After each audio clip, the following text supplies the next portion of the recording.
Hey there, it's Winston. It's day 195 of Walk with Winston. It's been a month since I've done one of these with you all, and it's because it's been a season of pause. Globally, lots of things have been closed, and we've been sheltering at home for a bit, and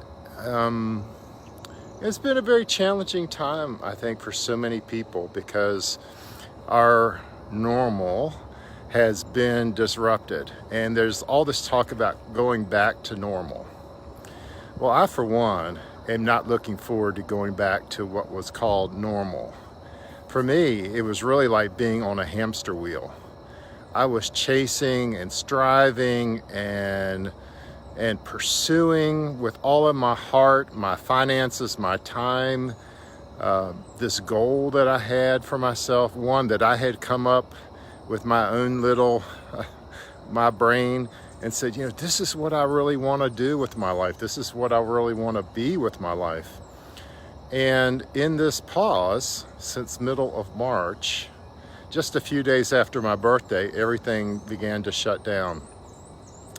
And, families, mothers and fathers all of a sudden became teachers. We became entertainers. We've had to source our goods in new ways.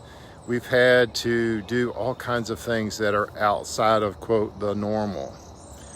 But I really admire those teachers at home who have little kids and, are preparing lessons for their classrooms, but also shepherding their children at home. And wow, what double duty. And our first responders and our medical teams who have had to deal with so much uncertainty and so much overwhelming unknowns over this season. So I have so much admiration for all of those people.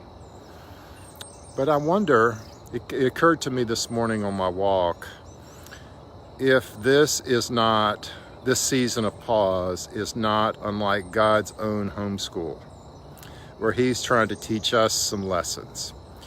And perhaps, because we have what we consider normal and the normal pace of life and things that we had been considering, our plans. Remember at the beginning of this year, 2020 was the year of perfect vision and all these big goals that we had coming into 2020.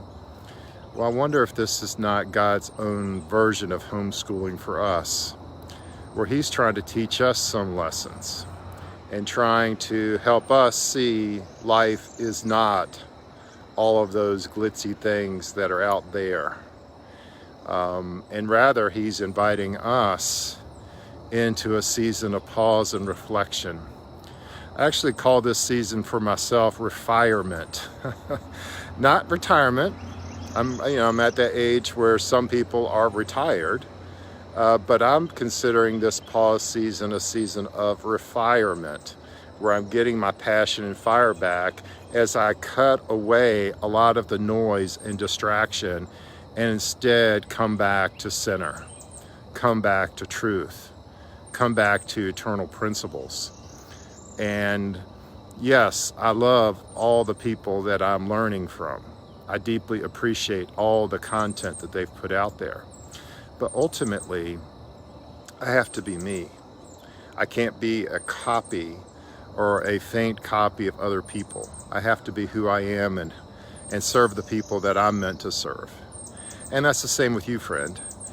If you're striving or churning or being on that hamster wheel, why don't we take this invitation to pause, to slow down, to reconsider, to reflect, renew, restore, and to take this season of homeschooling seriously. Take it as an opportunity instead of being so frustrated that we can't get back to, quote, normal. I, for one, don't ever want to go back to that normal again. That normal didn't serve me. That normal had me chasing a lot of ideals that really weren't suited or fitted for me. And I bet upon reflection, you probably feel a lot of those same emotions yourself. So let's stop struggling against a return to normal, opening up America, blah, blah, blah. I'm so tired of all of that kind of rhetoric. What I am seeking and inviting myself and perhaps you to consider is this season of homeschooling, where we can take stock of all the things that we really appreciate about the former lifestyle, but also take stock of the small things that are now part of our lives because of this pause. I am so thankful for quiet time. I'm so thankful for nature. I'm so thankful for getting off the hamster wheel. And I bet you have a dozen things that you're thankful for as well in this season. So friend, just like our kids don't like homeschooling sometimes, we probably resist it too. But instead, let's embrace God's homeschool season.